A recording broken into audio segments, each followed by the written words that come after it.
आई भैया, हम राजू दीवाना आप लोग के बीच में फिर एक बार भोजपुरी के माध्यम से बहुत ही अच्छा लोकगीत लेके आयल बनी। हमारे बड़े भैया तबला पे संगत करतनी पिंटू भैया, जवन की बराबर आशीर्वाद प्यार मिलत रहेला। एगो पत्नी अपना पति से भाव में कहत रही,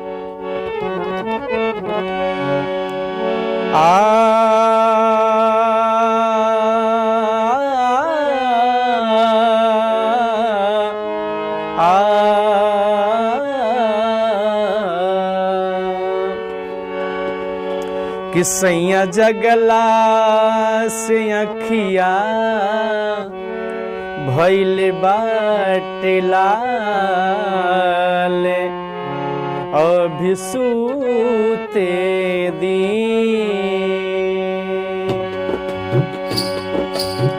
वो सैया जगला से अखिया भइल बाटे लाल, अभी सूते दी। सैया जगला से अखिया भइल बाटे लाल, अभी सूते दी।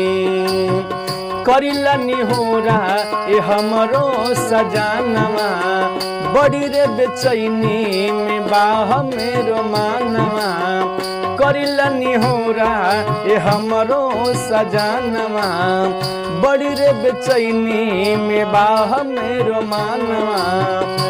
अरे बुता दिया नवा तबूते दी। सैया जगला से, सैया जगला से, सैया जगला से अखिया भइल बाटे लाल, अभी सूते दी।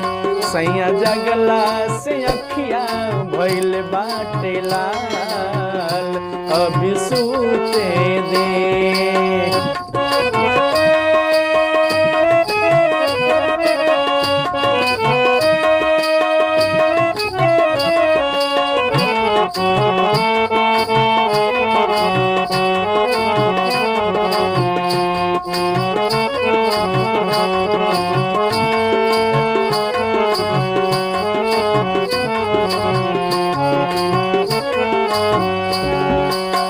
बड़ी तंग कैनी जगैनी बाल में, बड़ी तंग कैनी जगैनी बाल में। अरे सुतनी न सूत देनी से जिया पर। अरे बड़ी तंग कैनी जगैनी बाल में, सुतनी न सूत देनी से जिया पर। कि हमर दिल के यार मानवा बूते दी, हमर दिल के यार मानवा बूते दी। सैया जगला से, राजा जी जगला से, सैया जगला से अखिया भइल बाटे लाल, अभी सूते दी। सैया जगला से अखिया भइल बाटे लाल, अभी सूते दे।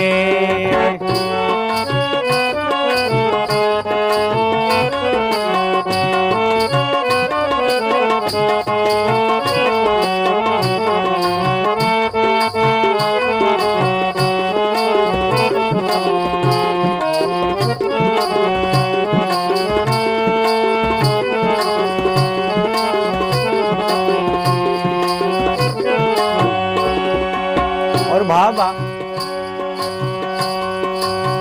आज भरे मान जाई काल्हे प्यारे करबे, जब जब कहबे राजा कोरवे में धरबे।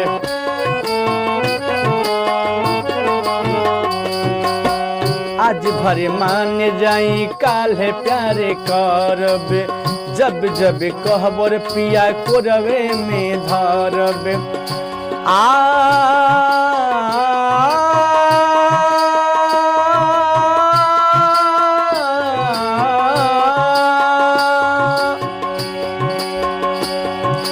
अरे अंगिया के मन तनी लूटे दी, अंघिया के माजा तनी लूटे दी सैया जगला से सैया जगला से सैया जगला से अखिया भइल बाटे लाल अभी सूते दी सैया जगला से अखिया भइल बाटे लाल अभी सूते दी सैया जगला से अखिया भइल बाटे लाल अभी सूते दी सैया जगला से अखिया भइल बाटे लाल अभी सूते दी अभी सूते दी अभी सूते दी।